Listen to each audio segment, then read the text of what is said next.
Ladies and gentlemen, the President of the United States.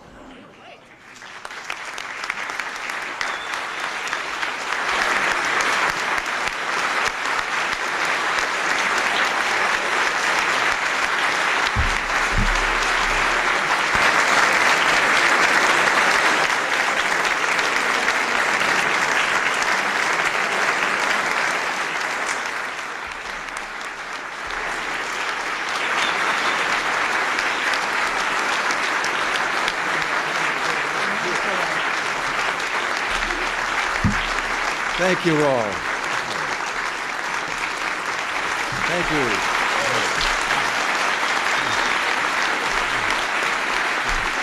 Oh, please.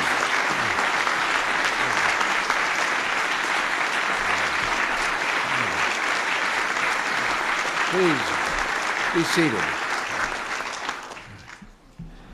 I hope that welcome was for Christopher Columbus. Well, Secretary Carlucci and Secretary Verity and distinguished international guests, we're here today for the signing of the Columbus Day Proclamation. It's on this day we revisit the enduring lessons of his courage and leadership.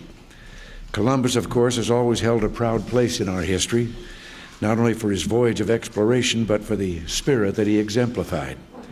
He was a dreamer, a man of vision and courage, a man filled with hope for the future, and with the determination to cast off for the unknown and sail into uncharted seas for the joy of finding whatever was there.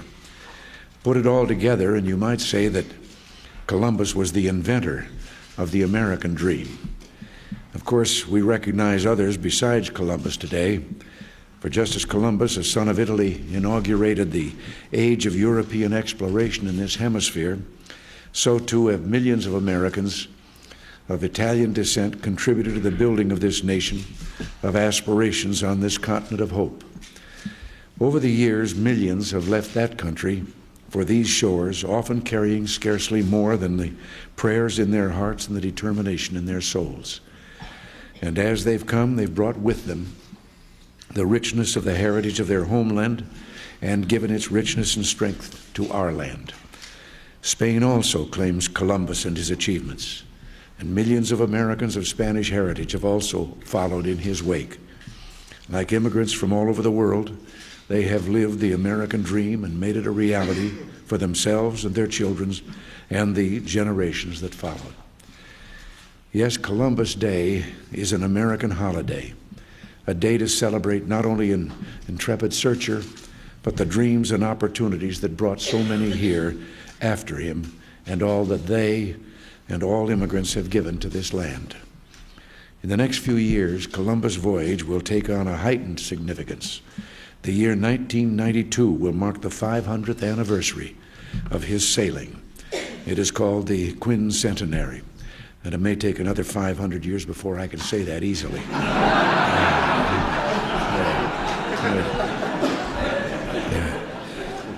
But it will be a time when Americans from all backgrounds look back on all that voyage has meant to mankind over the past half millennium. We're already getting ready for the big celebration. 3 years ago, I appointed a commission, the Christopher Columbus Quincentenary Jubilee Commission, to recommend ways for the nation to mark this milestone. The commission has submitted its report, which I've sent to Congress.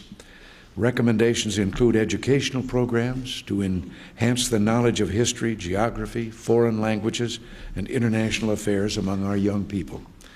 The Commission will be raising money from the private sector in order to plan and coordinate projects for the anniversary. The members of the Commission are with us today, so let me recognize them and say thank you to all of them for their efforts to make sure that the Quincentenary is a success. Now, before I sign the proclamation, with all the celebrations we've been having over the last decade or so, the Revolution, the Constitution, now Columbus' voyage, I can't help but being reminded of an old story. That's what happens when you reach my age. You can't ever help being reminded of old stories. And if you've heard me tell this one before, well, you're just going to have to hear me tell it again. It's about a man who wanted to become an opera singer in the worst sort of way. And he became an actor in Hollywood. But he was an actor only until he could put together enough money to travel to Milan to study. And he studied in Italy for 2 years, and then finally was rewarded with being invited to sing at La Scala, the very spiritual fountainhead of opera. They were doing Pagliacci, and he sang the beautiful aria Vesti la Giubba. And when he had finished singing, the applause from the orchestra seats and the galleries was so sustained and so strong that he had to repeat the aria as an encore. And again, the same sustained, loud applause. And again, he sang Vesti la Giubba.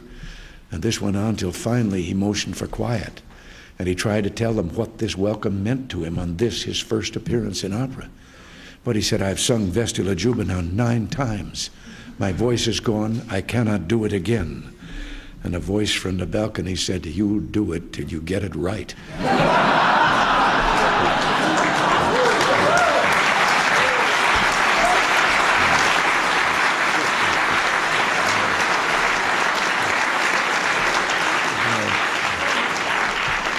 Well, now it's time for signing.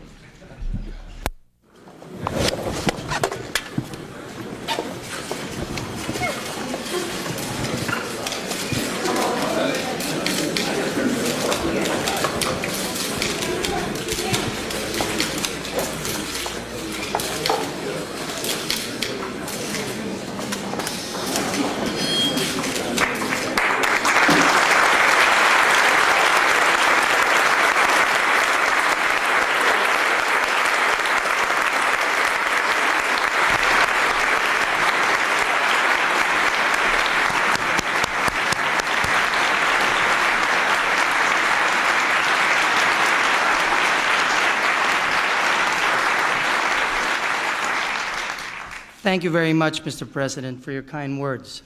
In 1492, Christopher Columbus set sail on a momentous voyage of discovery.